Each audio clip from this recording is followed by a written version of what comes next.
Halo gengs, welcome back to Digi Channel.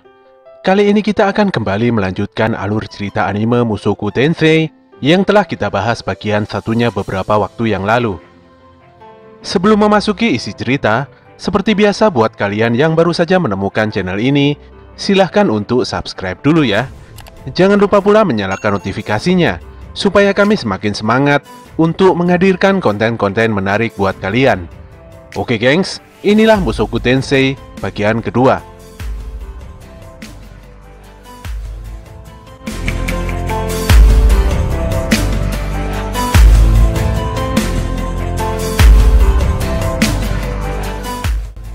Zenith memberikan kabar baik jika sekarang dia tengah hamil. Hal ini membuat Paul dan Rudeus begitu senang dan bahagia. Rudeus pun mengucapkan selamat kepada ibunya ini. Malamnya saat makan bersama, Lilia membuat pengakuan jika dia juga tengah hamil.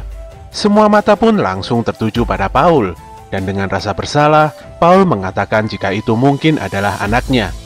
Zenith dan Lilia pun mengobrol bagaimana kedepannya setelah anak itu lahir.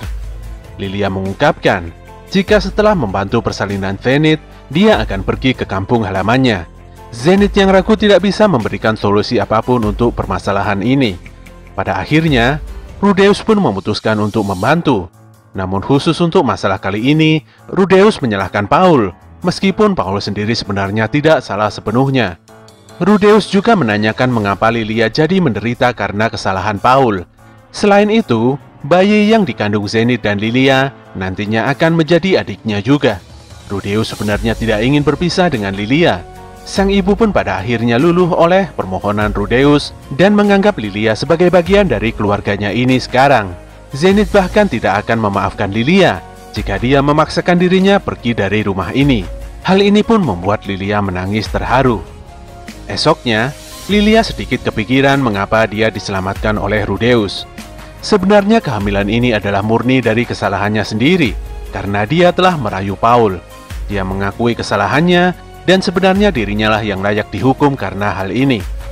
Tapi dia malah terselamatkan oleh Rudeus. Hal ini pun membuat Lilia menganggap Rudeus sebagai penyelamat hidupnya. Dia pun memastikan akan membalas kebaikan Rudeus di sisa hidupnya. Untuk itulah, jika anak yang dikandungnya telah terlahir dengan selamat, maka dia akan membuatnya untuk melayani Rudeus sepenuhnya. Singkat cerita, kedua anak dari Zenith dan Lilia telah terlahir.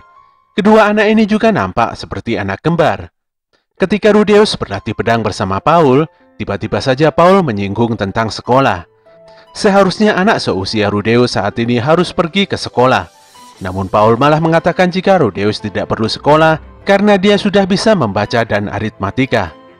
Meski agak ragu, Rudeus sebenarnya ingin sekali untuk bersekolah. Sesaat kemudian, Sylvie datang dan mengajak Rudeus untuk bermain. Disinilah Sylvie merasa jika pada akhir-akhir ini, Rudeus bersikap aneh dan tidak bersemangat. Rudeus pun bercerita bahwa dia tidak memiliki kemajuan sama sekali belakangan ini, baik itu kemajuan dalam belajar sihir maupun ilmu berpedang. Hal ini bukan tanpa alasan. Kondisi dan lingkungan desa ini sepertinya tidak akan bisa membuatnya berkembang. Sylvie pun memeluk Rudeus, dan dia berpikiran jika Rudeus nantinya akan pergi meninggalkan desa ini, dan itu akan membuatnya sangat sedih karena ditinggalkan. Dengan sabar, Rudeus berusaha untuk menenangkan Sylvie. Malamnya Paul memberikan surat untuk Rudeus, di mana surat itu ternyata dari Roxy. Roxy mengungkapkan, saat ini dia berada di kerajaan Sirone, dan dia dipekerjakan sebagai guru pangeran ketujuh. Roxy saat ini telah berhasil menguasai sihir air kelas raja. Roxy pun bercerita bahwa mustahil bagi dirinya untuk bisa menguasai sihir raja. Namun ternyata dia hanya perlu berusaha lebih keras saja. Dia juga berpesan pada Rudeus untuk tidak perlu khawatir, dan bila Rudeus sendiri mengalami kesulitan dalam belajar sihir, Roxy pun menyarankannya untuk masuk ke sekolah sihir Ranoa yang pernah dia ceritakan dulu. Malamnya Rudeus masih melihat-lihat surat Roxy. Hal ini membuatnya sadar sekaligus kesal dengan keadaannya saat ini. Dia tidak ingin mengecewakan Roxy, dan dia juga masih kepikiran tentang sekolah sihir di Ranoa. Pada pagi harinya ketika sedang sarapan, Rudeus menyampaikan sebuah permintaan pada Paul. Dan sudah jelas bahwa Rudeus ingin mendaftar di sekolah sihir Ranoa. Dia juga ingin mengajak Sylvie bersekolah bersama. Sayangnya dengan tegas Paul menolaknya karena dia hanya mampu membayar sekolah untuk Rudeus saja, tidak dengan Sylvie. Hal ini pun membuat Rudeus meminta satu hal lagi pada Paul, di mana dia meminta tolong untuk dicarikan sebuah pekerjaan. Pekerjaan yang bisa mendapatkan bayaran tinggi, karena dia akan mencari uang untuk Sylvie agar mereka berdua bisa bersekolah bersama. Paul pun menyanggupi permintaan Rudeus. Paginya saat ayah dan anak ini sedang berlatih pedang, terlihat sebuah kereta kuda yang berhenti tepat di depan rumah. Sosok yang turun dari kereta kuda ini ternyata adalah Gilaine yang merupakan kenalan Paul. Gilaine sendiri adalah jenis manusia hewan. Rudeus sebenarnya tidak tahu apa yang sedang terjadi saat ini. Anehnya Lilian dan Zenith terlihat begitu sedih dan seakan-akan mengucapkan salam perpisahan padanya. Dengan serius Paul meminta Rudeus untuk menjauh dari Sylvie. Tentu saja Rudeus tidak mau menuruti permintaan ayahnya yang aneh tersebut. Paul pun sudah memahami sifat Rudeus. Walaupun dijelaskan secara detail, Rudeus pasti hanya akan mendebatnya saja tanpa menemukan jalan keluar yang baik. Hal ini pun membuat Paul terpaksa melempar Rudeus yang sebenarnya tidak tahu apa-apa. Dia pun menyerang Rudeus yang tidak bisa apa-apa. Meskipun Rudeus telah menjebak Paul dalam sihirnya, namun dengan cepat Paul melepaskan diri dan kembali menyerangnya bertubi-tubi. Serangan Paul ini pun akhirnya telah mengenai Rudeus dan membuatnya tidak sadarkan diri. Saat telah terbangun dari pingsannya, tiba-tiba saja Rudeus sudah berada di dalam kereta kuda bersama dengan Gilaine. Gilaine pun memperkenalkan dirinya dan mengatakan mulai besok dia dan Rudeus akan bekerja sama. Di dalam perjalanannya ini, Gilaine memberikan sepucuk surat pada Rudeus yang telah ditulis oleh Paul untuknya. Paul menjelaskan jika dia mendapat pekerjaan yang telah dia janjikan pada Rudeus, yaitu sebagai seorang guru untuk gadis muda berusia 9 tahun di Roa. Jadi selama 5 tahun ke depan, hingga Rudeus berusia 12 tahun, dia akan mengajarkan membaca, menulis, berhitung, dan tentunya juga mengajar sihir di sana. Selama waktu itu, Paul melarangnya untuk pulang dan tidak boleh melakukan kontak apapun. Hal yang mendasari keputusan Paul ini adalah Rudeus saat ini terlihat mulai ketergantungan pada Sylvie, dan tentunya ini tidak baik. Setibanya di tempat tujuan, seseorang datang untuk menyapa Rudeus. Dia bernama Philip Boreas Greirat, dan dia adalah wali kota tempat ini. Terlihat si Philip ini memiliki nama belakang yang sama dengan keluarga Rudeus, dan yang pasti dia adalah sepupu Paul. Setelah berbasa-basi, Philip pun memperkenalkan putrinya yang nantinya akan menjadi murid Rudeus. Tak berselang lama mereka pun menuju kamar Eris. Ya, Eris adalah nama dari putrinya Philip. Ketika pertama kali berjumpa dengan Eris, Rudeus merasa gadis ini adalah gadis yang galak. Walaupun agak ketakutan, namun Rudeus tetap memberanikan dirinya untuk berkenalan dengan Eris. Namun sayangnya Eris begitu ketus. Dia bahkan tidak terima jika Rudeus lebih muda darinya. Eris pun kesal dan seketika menampar muka Rudeus karena Rudeus selalu menjawab ketika Eris berbicara. Tidak terima, Rudeus pun langsung membalas tamparan Eris walaupun tidak terlalu keras. Rudeus memberikan pelajaran ini agar Eris paham bagaimana rasanya bila ditampar seseorang. Tentu saja hal ini membuat Eris makin murka dan langsung memukul Rudeus dengan kencang hingga dia terlempar. Dengan marah Eris menduduki Rudeus dan memukulinya berkali-kali hingga membuat Rudeus berlarian serta bersembunyi di bawah meja. Usai insiden ini, Rudeus memiliki rencana untuk melakukan sedikit sandiwara agar Eris mau belajar dengan sendiri tanpa dipaksa. Pada malam harinya, seperti yang telah direncanakan, terlihat Rudeus tengah disekap bersama dengan Eris di dalam sebuah kotak. Eris pun panik dan berteriak sekencang-kencangnya memanggil Gilaine. Sayangnya yang datang bukan Gilaine, melainkan seorang penculik bertubuh besar. Si penculik galak ini pun langsung menghajar Eris habis-habisan karena Eris terus berteriak dan susah diatur.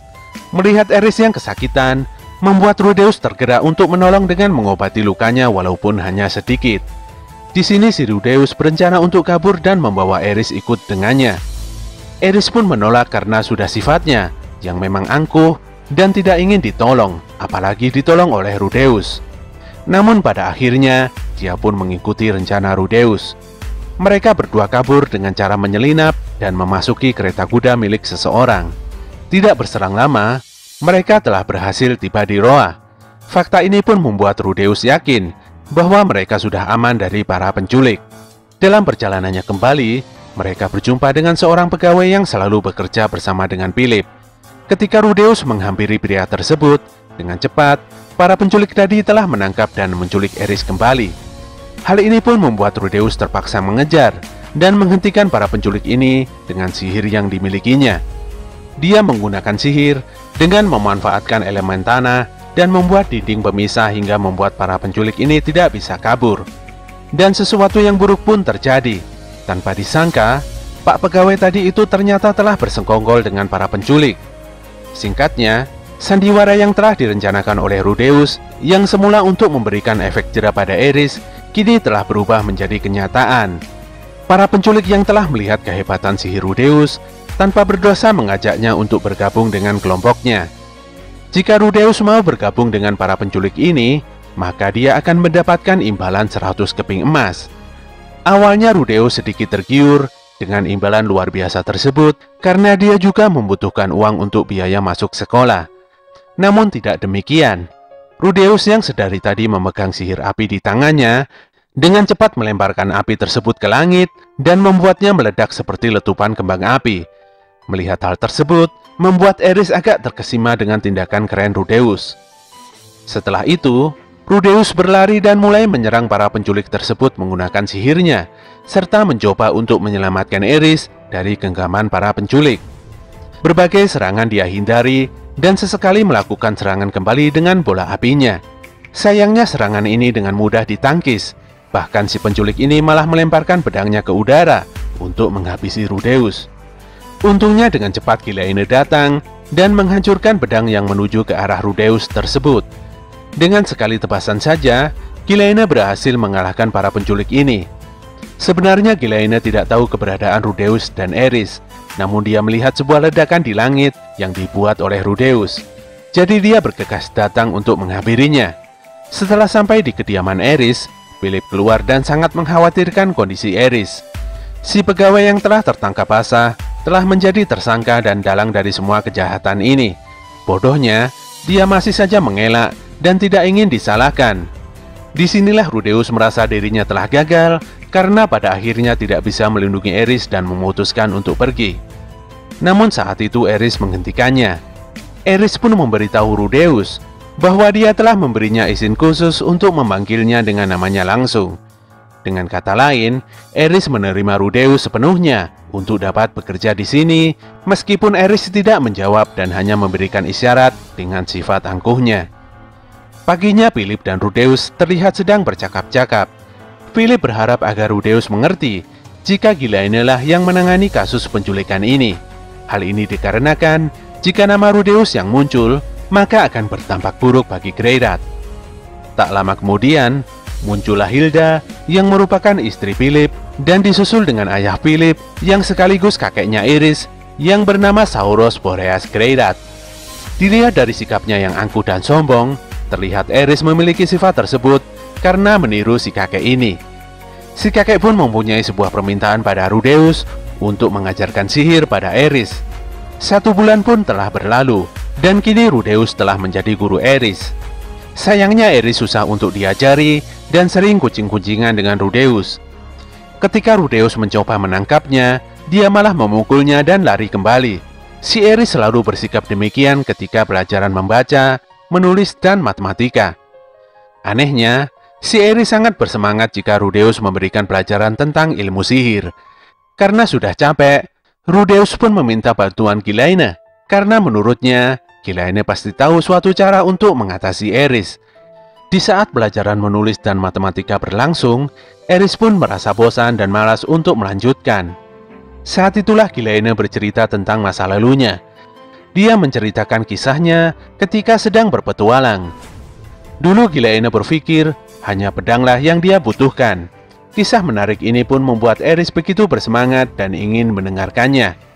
Kala itu Gilaine berpetualang sendiri. Hal inilah yang membuatnya kesusahan karena tidak dapat menghitung uang dengan benar.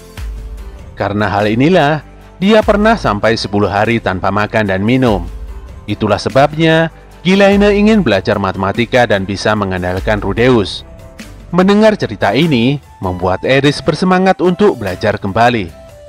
Beberapa hari pun telah berlalu. Rudeus, Eris, dan Kilaena nampak pergi ke kota Roa hanya sekedar untuk berjalan-jalan dan menikmati suasana sekitar. Mereka pun memutuskan untuk pulang karena hari sudah sore. Dalam perjalanan kembali, Rudeus tanpa sengaja melihat benteng terbang di langit dan hal tersebut membuatnya kaget bukan main. Kilaena mengungkapkan, itu adalah benteng terbang Perugius, yaitu Raja Naga berlapis baja. Perugius sendiri adalah salah satu dari 3 pahlawan yang berhasil mengalahkan Iblis Laples. Tanpa sadar, Rudeus pun mengingat bahwa ini adalah kisah di buku yang Paul bacakan untuknya. Sebenarnya Rudeus berpikir jika itu hanyalah dongeng semata, dan dia berharap suatu hari nanti bisa datang sendiri ke sana. Dan cerita pun bersambung lagi nanti di bagian ketiga.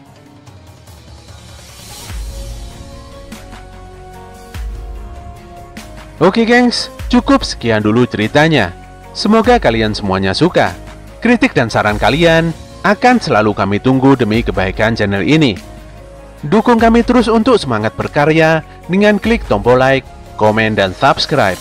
Jangan lupa untuk share konten ini agar semakin dikenal. Apabila ada yang salah dalam penyampaian cerita, kami mohon maaf yang sebesar-besarnya.